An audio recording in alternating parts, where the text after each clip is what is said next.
الله الله الله الله يا ربي يا الله الله يا ربي يا الله لا إله إلا الله لا إله إلا الله لا إله إلا الله محمد رسول الله محمد رسول الله. الحمد لله رب العالمين والصلاة والسلام على المبعوث رحمة للعالمين وعلى آله وصحبه ومن اهتدى بهديه إلى يوم الدين. أما بعد، فقد روى الإمام البخاري ومسلم رحمهم الله تبارك وتعالى في صحيحيهما من حديث عبادة بن الصامت الأنصاري رضي الله عنه أن رسول الله قال: من شهد الله إله إلا الله وحده لا شريك له وأن محمدا عبده ورسوله إلى آخر الحديث. کتاب التوحید کے پہلے باب میں جو باب فضل التوحید وما یکفر من الذنوب، توحید کی فضیلت اور توحید کا گناہوں کے لیے کفارہ ہونا، اس باب کے تحت یہ پہلی حدیث عبادہ بن صامت رضی اللہ عنہ سے ہے، جس کے پہلے جملے میں آیا ہے جو عقیدے کی بڑی اہم حدیث ہے کہ من شہد اللہ الہ الا اللہ، جس نے گواہی دی کہ اللہ کے سوا کوئی معبود نہیں. گواہی کے لیے اہل علم نے لکھا ہے کہ علم، یقین اور سچائی ضروری. بغیر علم کے کسی بات کی گواہی معتبر ہوگی ہی نہیں. آپ کو کسی معاملے کا علم نہیں ہے اور آپ گواہ بنیں گے، گواہی ریجیکٹ ہو جائے گی. تو اس کلمے کے اقرار سے پہلے اس کا معنی معلوم ہونا چاہیے. چنانچہ رب العالمین سورہ محمد آیت نمبر 19 میں فرماتے ہیں: فَعْلَمْ أَنَّهُ لَا إِلَهَ إِلَّا اللَّهُ، جان لو کہ اللہ کے سوا کوئی معبود نہیں. فَعْلَمْ پہلے کہا فَعْلَمْ، خوب اچھی طرح جان لو. لا الہ الا اللہ کہنے سے پہلے اس کا معنی جان لو کہ کیا بول رہے ہو تم، کیا اقرار کر رہے ہو، کیونکہ بغیر علم کے اقرار صحیح نہیں ہوگا. اور اسی طریقہ سے صرف معنی جان کر کے کلمہ زبان سے پڑھنا ہی گواہی نہیں ہے، اس کے تقاضے بھی پورے کرنے. یعنی بندگی عملی طور پر اللہ کے لیے خاص کرنی ہے اور اللہ کے علاوہ کی عبادت کا کھلم کھلا انکار کرنا ہے. اللہ کے علاوہ کی پرستی سے برات ظاہر کرنی، یہ ہے عملی تقاضا. یہ ضروری ہے کیونکہ صرف زبانی اقرار کی اگر بات ہوتی کہ یہ ایمان اور ہدایت کے زبانی اقرار ہی کافی ہے تو مکے والے کلمے کا اقرار کر لیتے. لیکن وہ سمجھتے تھے کہ اس کلمے کا اقرار کیا چاہتا ہے ہم سے. وہ سمجھتے تھے کہ صرف زبانی اقرار کی بات نہیں ہے. محمد صلی اللہ علیہ وسلم جس کلمے کا ہم سے تقاضا کر رہے ہیں، جس کلمے کی طرف ہم کو بلا رہے ہیں، وہ کلمہ صرف زبان سے اقرار کرنے کا نام نہیں ہے. وہ خوب اچھی طرح سمجھتے تھے. چنانچہ جب آپ نے کہا لا الہ الا اللہ کہو تو انہوں نے اس کا معارضہ سخت کیا. کہا ہم خوب جانتے ہیں اس کلمے کا معنی. اس کلمے کا مطلب یہ ہے کہ ہم اپنے تمام معبودوں سے اپنا رشتہ توڑ لیں، اپنے تمام بزرگوں سے اپنا رشتہ توڑ لیں، جن کے نام کی نظر و نیاز چڑھاتے ہیں آج سے ان پر چڑھاوا بند کر دیں، ان سے امیدیں رکھنا چھوڑ دیں، ان کو اپنی مصیبتوں میں نہ پکاریں. تو آپ ہم سے لا الہ الا اللہ کہلوا کے یہ سب چاہتے ہیں تو ہم یہ نہیں کر سکتے. انہوں نے سمجھ لیا کہ کلمے کا تقاضا بھی پورا کرنا ہوگا، ورنہ یہ تو بہت بڑی منافقت ہوگی، بہت بڑی حماقت ہوگی کہ ہم کہیں اللہ کے سوا کوئی بندگی کے لائق نہیں اور ہمارا عمل اس کے خلاف جائے. چنانچہ انہوں نے کہا، سورہ صاد آیت نمبر 5 میں اللہ تعالیٰ ان کے قول کی حکایت نقل کر رہا ہے کہ انہوں نے ایک اللہ کی بندگی کی دعوت دینے کے بعد اس کے جواب میں معارضے میں انہوں نے کہا اجعل الآلہۃ الہا واحدا ان ھذا لشیء عجاب. انہوں نے تمام آلہہ کی جگہ پر ایک معبود کی بات کہی ہے، تمام معبودوں کی جگہ پر ایک معبود کو ماننے کی بات کہہ رہے ہیں. یہ ہمارے لیے بہت تعجب کی بات ہے، ناقابل قبول بات ہے. انہوں نے انکار کر دیا. وہ جانتے تھے کہ لا الہ الا اللہ پڑھنے کے بعد ہم کو اپنے تمام معبودوں سے رشتہ توڑنا ہوگا. جن جن کو ہم حاجت روا اور مشکل کشا سمجھتے ہیں آج سے دعا کا اور نظر کا اور ذبح کا دروازہ بند کر دینا ہوگا. سورہ صافات میں آیت نمبر 35-36 میں اللہ تعالیٰ فرماتا ہے انہم کانوا اذا قیل لهم لا الہ الا اللہ یستکبرون ویقولون ائنا لتارکوا آلہتنا لشاعر مجنون. جب ان سے کہا جاتا ہے لا الہ الا اللہ کہو تو یہ استکبار کرتے ہیں، اعراض کرتے ہیں، تکبر کرتے ہیں، کلمے کا انکار کرتے ہیں. وہ کہتے ہیں کہ ہم جانتے ہیں اس کلمے کا مطلب کیا ہے، ہم اپنے معبودوں کو کسی ایک شاعر دیوانہ کے کہنے پر نہیں چھوڑ سکتے. نعوذ باللہ کہ محمد صلی اللہ علیہ وسلم شاعر اور دیوانہ ہو، لیکن وہ کہتے تھے کہ یہ شاعر اور دیوانہ ہے. اناد اور حسد اور عداوت میں کہتے تھے کہ ہم کسی شاعر دیوانہ، نعوذ باللہ شاعر دیوانہ ہونے صلی اللہ علیہ وسلم کہ ان کے کہنے پر ہم اپنے بزرگوں کو، اپنے معبودوں کو چھوڑ دیں. گویا یہ کلمہ چاہتا ہے کہ آپ بزرگوں سے اپنا رشتہ توڑ لیں جن کے لیے آپ بندگی بجا لاتے ہیں، جن کو آپ اللہ کی بندگی میں شریک کرتے ہیں، جن کے لیے وہ قول و فعل انجام دیتے ہیں جو کام صرف اللہ کے لیے جائز ہے، اللہ کے لیے روا ہے، وہ کام آپ دوسروں کے لیے کرتے ہیں. تو معلوم یہ ہوا کہ کلمے کی شہادت اور گواہی صرف زبان سے نہیں ہوگی، عمل سے بھی گواہی دینی ہوگی، اور دل کے اندر تو ایمان پیوست ہونا ہی چاہیے کہ ایمان نام تصدیق کا بنیادی طور پر دل میں تصدیق ہو، اور جس اللہ کی وحدانیت کی آپ تصدیق کرتے ہیں زبان سے اس کا کلمہ پڑھیں، لا الہ الا اللہ کہ اللہ کے سوا کوئی بندگی کے لائق نہیں، الوہیت کی اللہ کے علاوہ سے نفی کریں، اور الوہیت اور عبادت کو صرف اللہ کے لیے خاص کریں، اور اپنے عمل کے ذریعے بھی اس بات کو ثابت کریں. اگر عمل اس کے خلاف ہے، کلمہ پڑھ رہے ہیں لا الہ الا اللہ اور کر رہے ہیں شرک، تو یہ قطعا لا الہ الا اللہ کی گواہی نہیں ہوگی. یہی یہ بات بھی آپ کے لیے مناسب ہے سمجھ لینا کہ جو لوگ ایسی حرکتیں کرتے ہیں، لا الہ الا اللہ کا زبانی اقرار کرتے ہیں، عمل بالکل اس کے خلاف کرتے ہیں، ان سے پوچھو کہ لا الہ کا کیا معنی ہے تو کہیں گے الہ مانے معبود نہیں، الہ مانے خالق، الہ مانے رازق، الہ مانے موجد، کائنات کو وجود بخشنے والا. یہ سب چیزیں بھی الہ کی صفت ہیں. معبود وہی ہوگا جو خالق ہوگا، جو رازق ہوگا، جو موجد ہوگا، جو کائنات کی تدبیر و تصریف کرنے والا ہوگا. بالکل یہ تو معبود کے خصائص اور لوازم میں سے ہیں، لیکن الہ کے معنی خالق اور معبود نہیں ہے لغت کے اندر. الہ یا الہ، عبد یعبد، الہ، الہ کے معنی معبود، الہ فعال کے وزن پر، جیسے کتاب، کتاب مکتوب کے معنی میں اس میں حروف لکھے ہوتے ہیں، کتاب بمعنی مکتوب، ایسی چیز جس میں تحریر ہو. الہ بمعنی مألوہ، مألوہ بمعنی معبود، الہ یا الہ معنی عبد یعبد، مألوہ معبود جس کی ساری مخلوق عبادت کرے، وہ ہستی جو اپنی مخلوق کی بندگی کی عبادت کی تنہا مستحق ہو. اللہ کے معنی معبود. حضرت عبداللہ بن عباس نے کہا اللہ کا معنی اللہ ذو الالوہیت علی خلقہ اجمعین، وہ ذات جو اپنی تمام مخلوق کی بندگی کی اکیلی مستحق ذات ہے. بہت سے لوگوں کو اللہ کا معنی نہیں معلوم، پوچھو اللہ کا تو اللہ معنی اللہ، اللہ کا کیا معنی؟ کسی لفظ سے آپ اللہ کے معنی کو ادا نہیں کر سکتے. الہ اور اللہ معنی معبود، وہ ہستی جو اپنے مخلوق کی بندگیوں کی اکیلی مستحق ہے. تمام مخلوقات کو اللہ نے وجود بخشا ہے، اس سے وہ بندگی کا مستحق ہے. تو الہ معنی معبود ہے، الہ معنی پیدا کرنے والا، خالق مالک نہیں. اگر آپ یہ معنی رکھتے ہیں تو اس کا مطلب ہے کہ ابو جہل ابو لہب کو آپ اسلام کی سرٹیفکیٹ، ایمان کی سرٹیفکیٹ دے رہے ہیں، کیونکہ وہ بھی اللہ کو خالق مالک رازق تو مانتا ہی تھا، اس میں تو کہیں کوئی ڈاؤٹ نہیں تھا. بس جو معاملہ تھا کہ وہ بندگی کو اللہ کے لیے خالص نہیں کرتا تھا. تو لا الہ الا اللہ کہنے والوں کو سمجھنا چاہیے کہ اس کلمے کا معنی کیا ہے، اس کا تقاضا کیا ہے. کہیں ایسا تو نہیں کہ ہمارا ایمان ابو لہب جیسا ہے، بلکہ میں آپ کو بتاؤں کہ بہت سارے لوگ اللہ ان کو ہدایت دے کلمہ کہتے ہیں، لیکن ان کا کفر اہل شرک کے، مشرکی مکہ، اہل جاہلیت اولا قبل اسلام کے جہلا کی جہالت سے بھی بڑھ کے، ارے ان کے اندر تو کم سے کم یہ بات تھی کہ وہ کلمے کا معنی اور مفہوم سمجھتے تھے، ان کو اپنے معبودوں کو نہیں چھوڑنا تھا. تو انہوں نے کلمے کے لفظ کا انکار کیا، کلمے کا انکار کیا، کہا ہم لفظ بھی نہیں بول سکتے کیونکہ ہم تقاضا پورا نہیں کر سکتے اس کا، لہٰذا ہم لا الہ الا اللہ کا اقرار نہیں کر سکتے.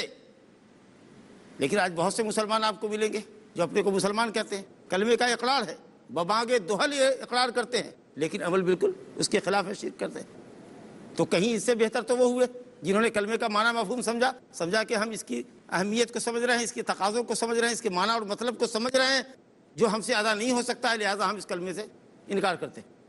تو انہوں نے لفظاً و معنی انکار کیا. بہت سے مسلمان لفظ کا انکار تو نہیں کرتے، معنی کا انکار کرتے، یعنی کلمہ پڑھتے ہیں لیکن اس کے خلاف کرتے ہیں. تو یہ خطرناکی ہے. دوسری بات یہ کہ مکہ کے مشرکین کی حالت یہ تھی کہ بعض وقت میں جب مصیبت میں گرتے تو صرف اور صرف اللہ رب العالمین کو پکارتے، اس وقت تمام معبودوں کو بھول جاتے تھے. اکرمہ بن ابو جہل، جو اس امت کے ابو جہل فرعون کا بیٹا تھا، اکرمہ اسلام دشمنی میں بہت سخت، فتح مکہ کے دن اس ڈر سے کہ قتل کر دیا جائے گا بھاگا. بعد میں مسلمان ہوئے رضی اللہ عنہ وارضا، اللہ راضی ہے ان سے، اور بھاگ کر کے سمندر میں کشتی پر سوار ہوئے جہاز پر اور چاہا حبشہ چلے جائے.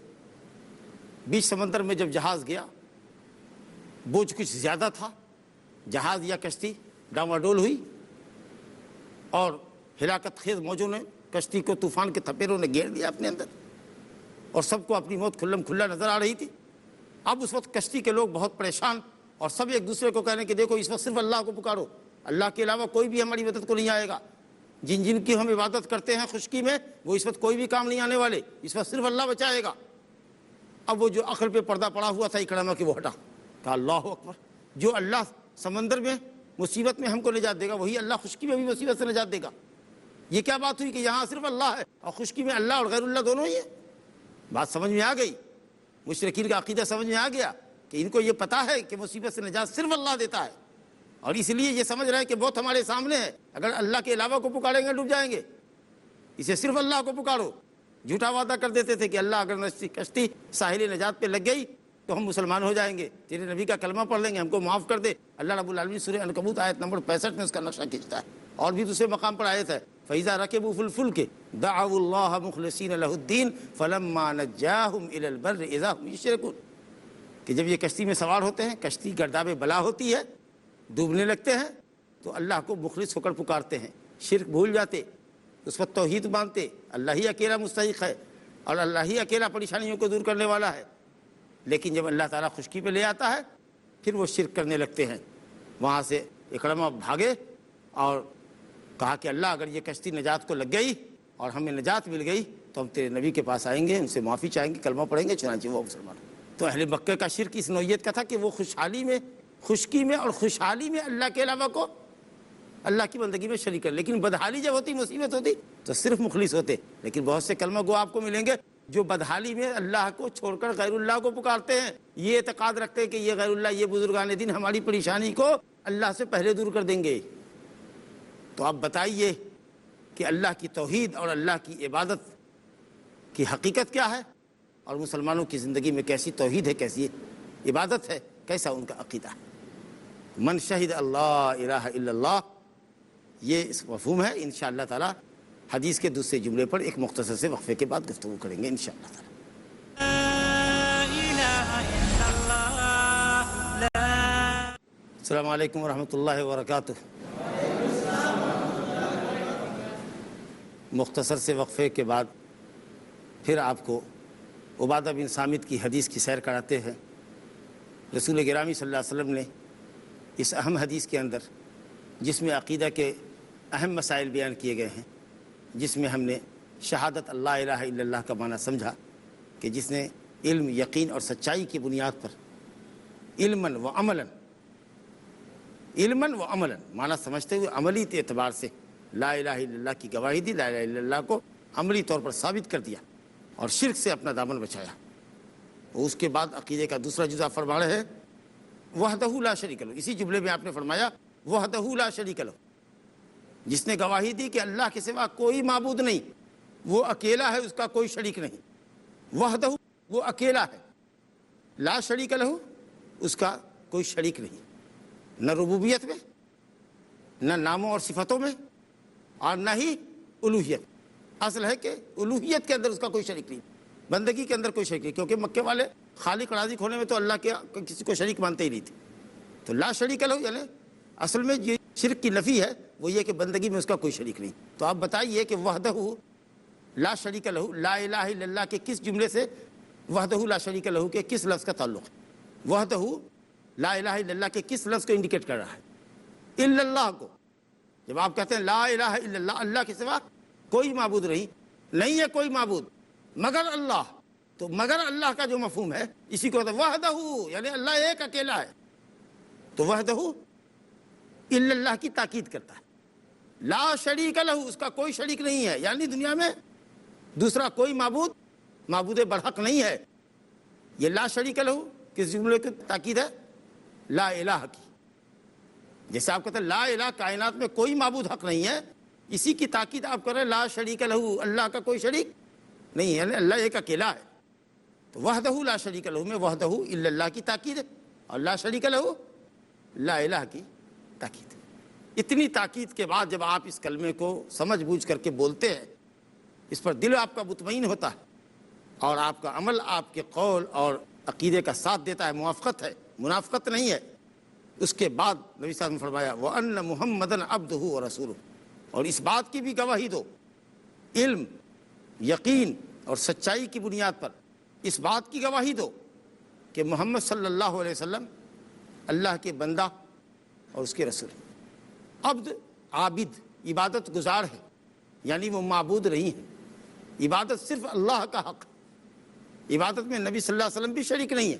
اگر کوئی ان کے لیے بھی عبادت کرے، ان کے نام کی نذر و نیاز بھی چڑھائے، مصیبت میں ان کو پکارے، تو بھی مشرک ہوگا، کیونکہ دعا عبادت ہے، نذر عبادت ہے، توکل عبادت ہے، رجا اور خوف عبادت ہے، یہ سب اللہ کا حق ہے۔ نبی صلی اللہ علیہ وسلم عبد ہیں، اور یہ خاص وصف ہے نبی صلی اللہ علیہ وسلم کا۔ بڑے اہم مقامات پر اللہ نے اپنے نبی کو عبد کہا ہے۔ سبحان الذی اسریٰ بعبدہ لیلا من المسجد الحرام الی المسجد الاقصی الی آخر آیہ۔ وہ ذات، اللہ کی ذات ہر عیب اور نقص سے پاک ہے، جو اپنے بندے کو راتوں رات سفر کرایا، زمینی سفر کرایا، مسجد حرام سے مسجد اقصی تک۔ یہ جو اسراء اور اس کے بعد معراج کا سفر ہوا، یہ جو خاص اعزاز اور اکرام اللہ کی طرف سے آپ کو حاصل ہوا، یہ آپ کی عبودیت کی وجہ سے، غلامی کی وجہ سے، کہ آپ نے اللہ رب العالمین کی غلامی کا وہ حق ادا کیا جو آپ سے پہلے کسی نے نہیں ادا کیا۔ قرآن مجید جیسی عظیم کتاب اللہ نے آپ پر اتاری ہے، جو تمام آسمانی کتابوں کی محافظ ہے اور جامع ترین کتاب ہے، اور رہتی دنیا تک کے انسانوں کی رہنما کتاب ہے۔ یہ بھی کتاب آپ پر اللہ نے اتاری ہے۔ فرمایا تبارک الذی نزل الفرقان علی عبدہ، عظیم البرکت ہے وہ ذات جس نے اپنے بندے محمد صلی اللہ علیہ وسلم پر قرآن مجید اتارا۔ اللہ تعالیٰ نے اپنے نبی کو سورہ جن میں کہا وَلَمَّا قَامَ عَبْدُ اللَّهِ يَدْعُوهُ كَادُوا يَكُونُونَ عَلَيْهِ لِبَدًا، جب اللہ کا بندہ اللہ کی بندگی کے لیے کھڑا ہوا تو جن لگتا تھا کہ ٹوٹ جائیں گے، ٹوٹے پڑیں گے آیتوں کو سننے کے واسطے۔ یہاں بھی اللہ نے عبد کہا اور مقامات پر عبد کہا۔ تو عبودیت خاص وصف ہے نبی صلی اللہ علیہ وسلم کا، اور کسی بھی بندے کے لیے، ظاہر ہے کہ ایک اللہ معبود ہے، باقی سب بندے، تو بندے کے لیے اس سے بڑا کوئی اعزاز ہی نہیں ہو سکتا کہ وہ اللہ کی بندگی کرے۔ اگر وہ بندگی سے سرتابی کرتا ہے تو حد درجہ ضلالت میں ہے، ہلاکت میں ہے۔ بندے کا اعزاز اور اکرام یہی کہ وہ بندہ ہو اور بندگی اللہ کے لیے بجا لے۔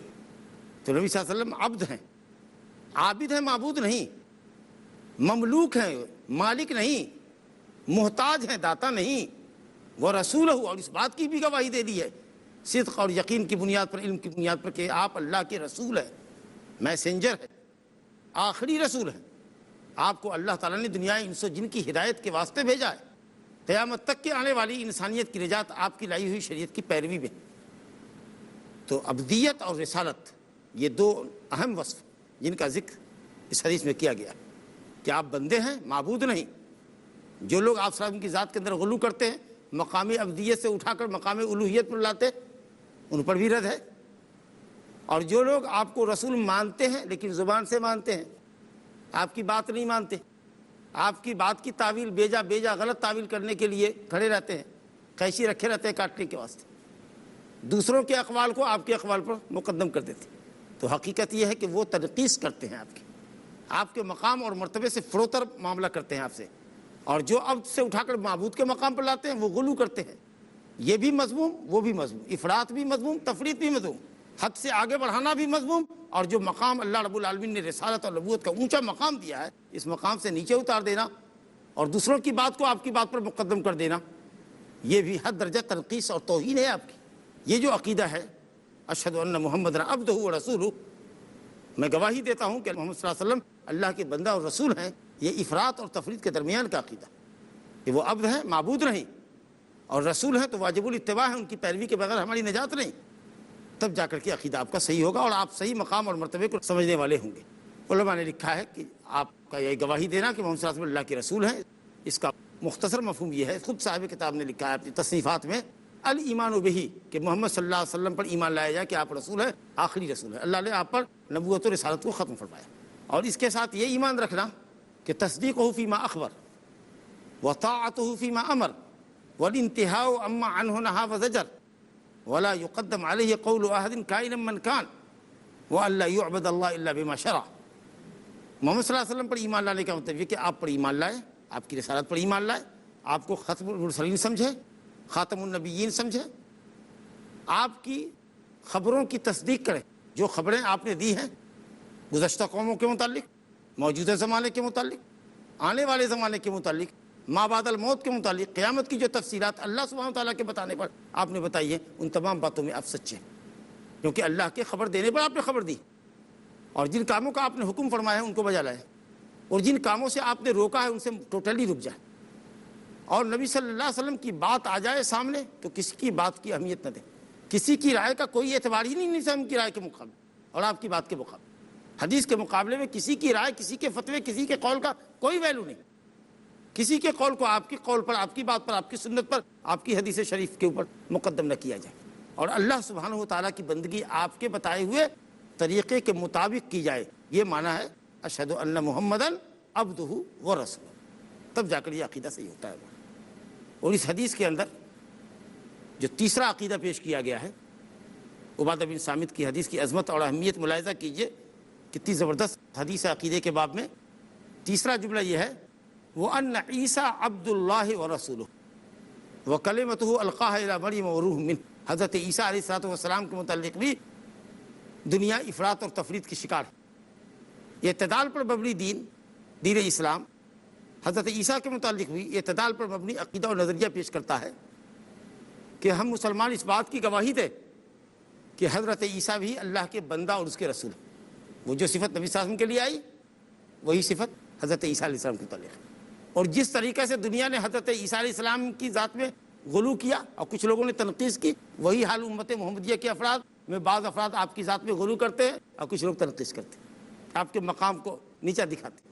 تو کہا گیا حضرت عیسیٰ اللہ کے بندہ ہے، وہ معبود نہیں ہے، وہ اللہ نہیں ہے، وہ ابن اللہ بھی نہیں ہے، وہ ثالث و ثلاثت، تین کا تیسرا، جیسا کہ عیسائیوں کا عقیدہ ہے، وہ تین کے تیسرے ہیں، اللہ، مریم اور حضرت عیسیٰ، یہ تینوں مل کر کائنات چلاتے ہیں، نعوذ باللہ من ذالک۔ تو یہ بھی نہیں ہے، اور ابن اللہ بھی نہیں ہے، اللہ کے بیٹے بھی نہیں، متخذ اللہ من ولد، متخذ اللہ من ولد وما كان معه من الہ اذا لذهب كل الہ بما خلق ولا على بعضهم على بعض۔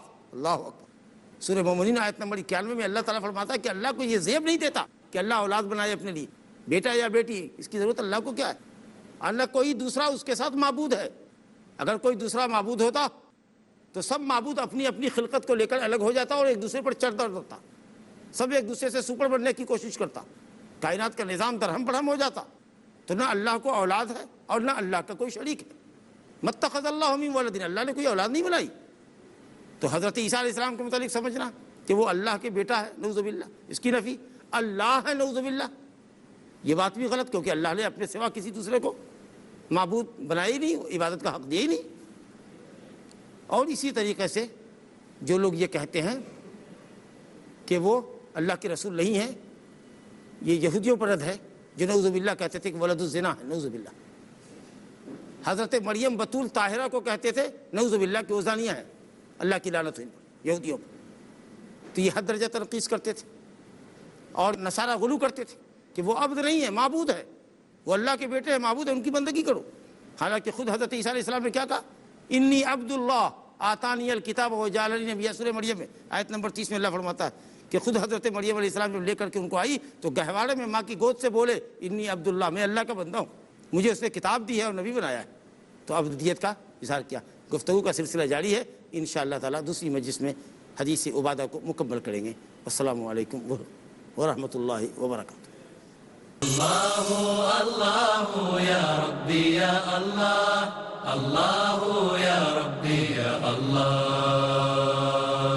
لا الہ الا اللہ، لا الہ الا اللہ، لا الہ الا اللہ، محمد رسول اللہ۔